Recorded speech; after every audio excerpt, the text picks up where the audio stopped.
প্রতিটা সন্তান ফিতরতের উপরে জন্মগ্রহণ করে। প্রত্যেকটা সন্তান যখন সে মায়ের পেট থেকে যখন আসে, সে বিড়ি কেমনে খায় সে কিন্তু জানে না, গালি কেমনে দিতে হয় সে কিন্তু এটা বুঝে না, চুরি কেমনে করা লাগে সেইটাও কিন্তু বুঝে না। কিন্তু তারে যখন মা বাবা কোনো কিছু শিখায়, ভালো কিছু যখন শিখায়, সে কিন্তু এটা আস্তে আস্তে শিখে। তাহলে কোনো মা বাবা যদি একটা সন্তান জন্মের পর থেকে যদি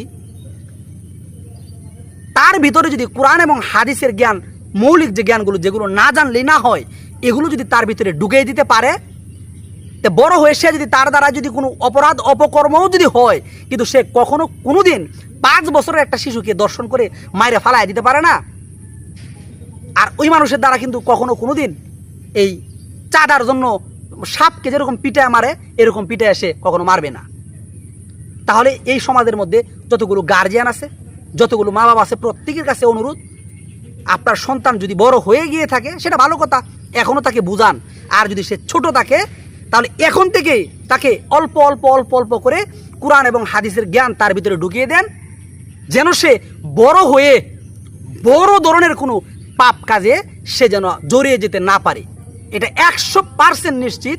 যার হৃদয়ের মধ্যে, যার বুকের মধ্যে আল্লাহর ভয় আছে, কোরআন এবং হাদিসের জ্ঞান সামান্য পরিমাণ হলেও আছে, তার দ্বারাই এত জঘন্যতম পাপিষ্ট কাজ হবে না।